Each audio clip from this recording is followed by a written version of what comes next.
کہتی ہیں متکبر خامن کے پاس میں رہتی تھی، تکبر تھا اس کے مزاج میں، تکبر تھا، متکبر خامن، لیکن بڑا امیر تھا، میں بھی بڑے امیر گھرانے سے تھی، شادی ہو گئی۔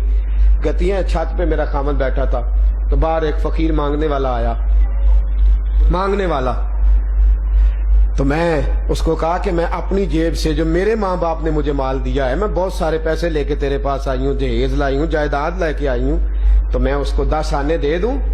کہنے لگا چپ کر، ان کا کام ہے، خبردار اگر گئی تو۔ میں نے کہا میرے ذاتی پیسے نہیں دینے۔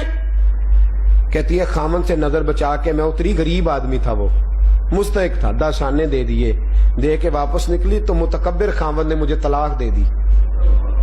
دفع ہو جا، تو بات نہیں مانتی، اتنے بڑے امیر آدمی کی تو بیوی ہے، تو میری بات ہی نہیں مانتی، بھیک منگو کے منہ لگتی ہے۔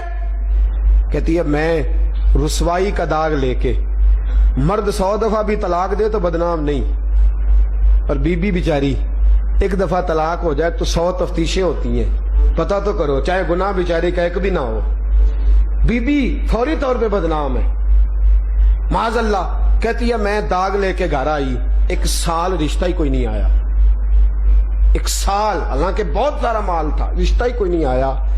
کہتی ہے پھر ایک رشتہ آیا تو مجھے بتایا گیا کہ نیا آدمی ہے، نیا آدمی ہے شہر میں، پیسے بڑے ہیں پر نہ جانے کون ہے، کس طرح کا ہے، شریف النفس ہے، لیکن اس کی خواہش ہے کہ تیرے ساتھ ہی نکاح کرنا ہے۔ کہتی ہے نکاح ہو گیا۔ میں نے کہا کر دو، اگر شریف ہے تو کوئی عرض نہیں۔ نکاح ہو گیا۔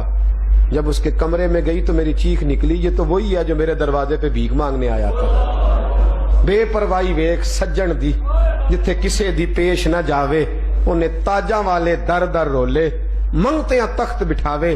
کہنے لگا تو میری وجہ سے تجھے طلاق ہوئی تھی، دن رات ایک کر کے کمائی بھی کرتا رہا اور 5 وقت رو کے دعا بھی مانگتا رہا کہ خداوندہ بیچاری کا قصور کیا تھا، میری وجہ سے اجڑ گئی ہے، اللہ مجھے توفیق دے میں بساؤں، پر میں اتنے پیسے کمائے ہیں جتنے تیرے پہلے خامن سے زیادہ تھے، تیرے باپ سے زیادہ تھے، اور آج میں آیا ہوں اس شہر میں تیری خاطر واپس آیا ہوں، تیرے ساتھ نکاح کرنے کے لیے۔ کہتی ہے اتنی عزت کرتا تھا، مجھے پیروں کی طرح رکھتا تھا۔ 1 سال اور گزرا، اسی طرح کا مکان بنا جیسے پہلے خامند کا تھا۔ چھت پہ میں بیٹھی تھی، باہر کوئی مانگنے والا آیا تو کہتی ہے میں نے کہا کہ میرے پاس 20 آنے ہیں، دے دوں؟ کہنے لگا 20 اپنی طرف سے دے، 30 میری طرف سے دے۔ کہتی ہے دروازہ کھولا تو غش کھا کے گری، یہ تو میرا پہلے والا خامند ہے، یہ آج بھیک بے پرواہی ویکھ سجن دی، کسے دی پیش نہ جاوے، انہیں تاجاں والے در در رولے، منگتیاں تخت بٹھاوے، او سجنا کسے نو کارا مل دئی، کوئی کعبے او خالی آوے۔ فرمایا میں اس کا یہ عالم دیکھا تو میں بے ہوش ہو کے گری۔ میں نے کہا اللہ تیری تقسیم ہے، کل جو بادشاہ تھا آج کا فقیر ہے، اور جو کل کا فقیر تھا وہ۔ میرے دوست تو پیسے نہیں جمع کرا کے آیا کہ اللہ ساری نعمتیں تجھے دے، کرم شکر عطا میرے مالک کی ہے، اسے امانت سمجھ کے استعمال کر۔ غرور نہیں آنا چاہیے، تکبر نہیں آنا چاہیے۔ تیرے ساتھ کئی لوگ دبئی گئے تھے، بھوکے واپس آئے ہیں، تجھے اللہ نے جھولی بھر کے عطا فرمایا ہے۔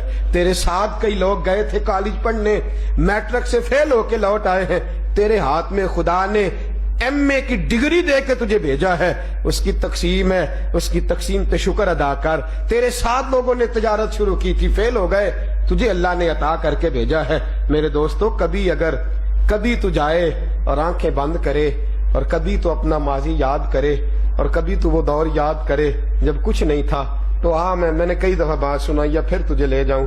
عمر فاروق ایک خشک تنے کو معانقہ کر کے جپھی ڈال کے رو رہے تھے۔ حضرت عبداللہ ابن عمر فرماتے اتنا رو رہے تھے کہ آنسو تھمے نہیں جاتے تھے۔ تو میں نے کہا ابا جی آپ کا درد دیکھا نہیں جاتا، روتے کیوں ہو؟ تو کہنے لگے بیٹا خدا کی رحمت پہ رو رہا ہوں، مصطفیٰ کے کرم پر شکر ادا کر کے رو رہا ہوں۔ کہا ابا جی کیا ہوا؟ فرمایا میں اس درخت کے نیچے بیٹھا کرتا تھا، یہاں درخت ہوتا تھا اور میرا باپ ہوتا تھا، 10 اونٹ ہوتے تھے۔ فرمایا 10 اونٹ ہوتے تھے، مجھ سے سنبھالے نہیں جاتے تھے، میرا باپ ڈنڈوں سے مارا کرتا تھا، کچھ نہیں تھا عمر کے پلے۔ دیکھو آج عمر کا نام آتا ہے تو کسرا کا بادشاہ کانپ جاتا ہے، کیسر روم تڑپ جاتا ہے۔ فرمایا یہ میرا کمال نہیں، یہ میرے محمد عربی کی نظر ہے، یہ رسول اللہ کی نظر ہے۔ میرے دو پہلے تو نعمت کو امانت جان، تیرے پاس جو بھی ہے تیرے پاس